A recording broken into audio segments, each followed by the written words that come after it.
I am Tamanna from Vishwas Navsharda Public School, Pune. Welcome in day 14 of class 7 science, chapter number 4, chemicals and chemical changes. We have started this chapter and today we are going to discuss chemical formula of compound.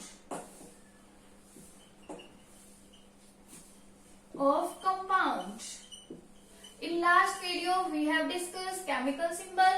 हमने chemical symbol के बारे में discuss किया था हम कि किसी भी एलिमेंट का जो केमिकल सिंबल है वो क्या होगा। फिर हमने ये भी देखा कि मॉलिक्यूल के सिंबल क्या होंगे, मोनोएटॉमिक है, डाइएटॉमिक है, ट्राइएटॉमिक है, हम उसे कैसे लिखेंगे। ठीक है, today we are going to discuss chemical formula of compound.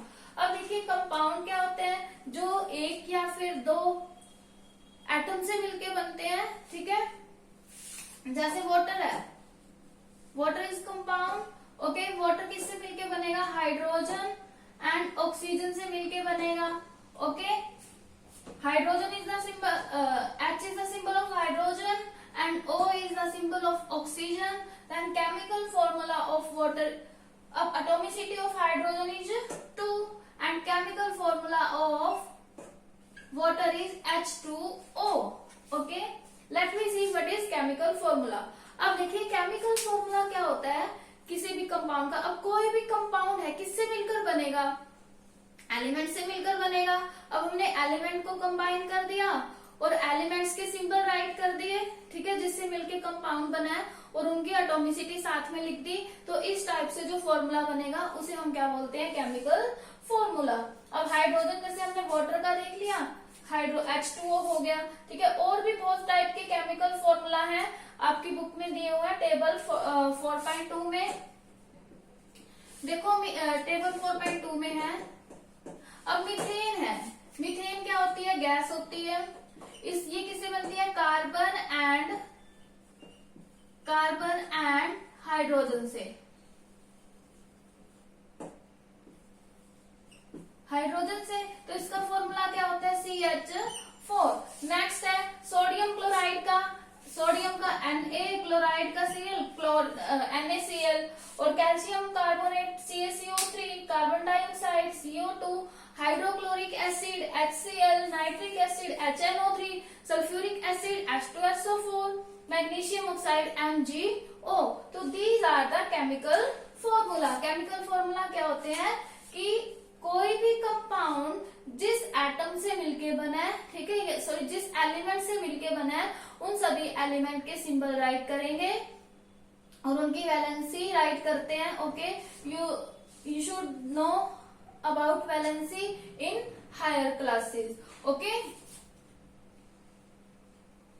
But यहाँ पर आपको इतना ध्यान रखना है कि हम क्या लिखते हैं, एटॉमिसिटी राइट करते हैं। अब हम ये देखते हैं significance. Significance of chemical formula. Significance of chemical formula. What are the significance of chemical formula? अब chemical formula है, हमने जैसे water का हमने फॉर्मूला लिख दिया H2O। अब इसे देख के हमें क्या पता चल रहा है कि water के अंदर 2 एलिमेंट है। ओके, कौन कौन से, हाइड्रोजन एंड ऑक्सीजन। ओके, तो कोई किसी भी कंपाउंड का केमिकल फॉर्मूला है वो हमें क्या बताएगा कि वो कंपाउंड कौन से एलिमेंट से मिलकर बना है। तो this is the significance of chemical formula.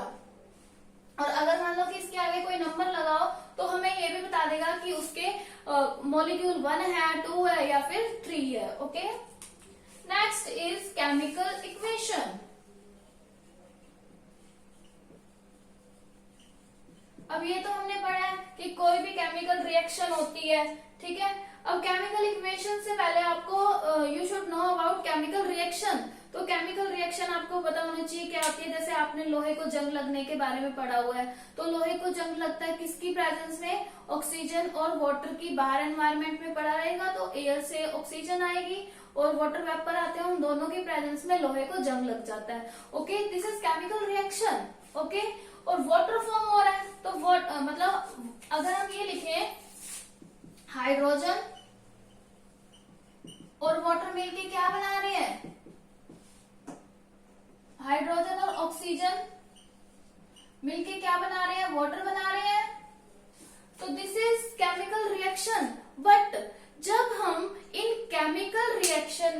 Include होने वाले एलिमेंट को एज अ सिंबल राइट करेंगे। Okay, as a symbol means जैसे हाइड्रोजन का सिंबल H, ऑक्सीजन का O, तो क्या फॉर्म होगा H2O। अब हम इसे बैलेंस कर देते हैं, H2 में एग्जिस्ट करता है, O2 में करता है, ठीक है।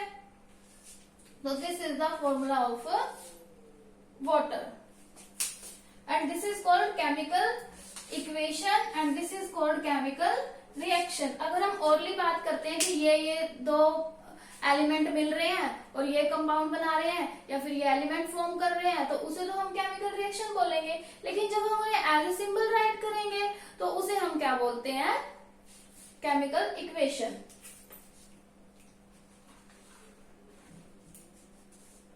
Writing of chemical equation. अब देखो केमिकल इक्वेशन में जब कोई भी रिएक्शन हो रही है तो लेफ्ट साइड पे जो एलिमेंट या कंपाउंड एडेड है, ठीक है, लेफ्ट साइड पे जो एलिमेंट या कंपाउंड होते हैं उन्हें हम क्या बोलते हैं, रिएक्टेंट। और जो रिएक्शन होने के बाद फॉर्म होते हैं राइट साइड पे, वो क्या होते हैं, प्रोडक्ट। ठीक है, रिएक्टेंट और प्रोडक्ट होते हैं। सबसे पहले हम अगर हमने कोई भी रिएक्शन लिखनी है तो क्या लिखेंगे, नेम ऑफ रिएक्टेंट मीन्स जितने रिएक्टेंट ऐड हैं केमिकल रिएक्शन में, फिर एरो लगाएंगे। एरो लगाने के बाद क्या लिखेंगे, name of the product. Okay, name of the product right करेंगे। अब देखिए इन्होंने एक और एग्जांपल ले लिया, मैग्नीशियम रिबन होता है, उसको हम क्या करते हैं, बर्न कर रहे हैं। क्या कर रहे हैं, हम मैग्नीशियम रिबन को बर्न कर रहे हैं। जब हम मैग्नीशियम रिबन को बर्न करेंगे, अगर कोई भी चीज बर्न हो रही है तो इसका मतलब वो किसके साथ रिएक्शन कर रही है, ऑक्सीजन के साथ। ठीक है, मैग्नीशियम रिबन को अगर हम बर्न कर रहे हैं तो वो ऑक्सीजन के साथ रिएक्ट करेगा और मैग्नीशियम ऑक्साइड बना देगा। ठीक है, अगर हमने ओरली बोल दिया तो ये केमिकल रिएक्शन है, बट इसे हम केमिकल इक्वेशन के रूप में कैसे लिखेंगे, magnesium Mg is the symbol of magnesium, ऐसे भी राइट कर सकते हैं, मैग्नीशियम मैग्नीशियम प्लस ऑक्सीजन क्या बना देंगे, मैग्नीशियम ऑक्साइड। ऑक्साइड, ये तो हमने केमिकल रिएक्शन लिखा। अब एज ए सिंबल लिखना हो तो Mg प्लस O2 क्या बनेगा, MgO, एरो लगा के। ओके, इसको हम बैलेंस करने के लिए 2 लगा देते हैं। तो this is the chemical equation. अब मेन बात ये है कि आपको ये पता होना चाहिए कि केमिकल इक्वेशन क्या होती है। अगर कोई भी रिएक्शन हो रही है और उस रिएक्शन में रिएक्टेंट और प्रोडक्ट को हम एज ए सिंबल राइट कर रहे हैं तो उसे हम केमिकल इक्वेशन बोलेंगे।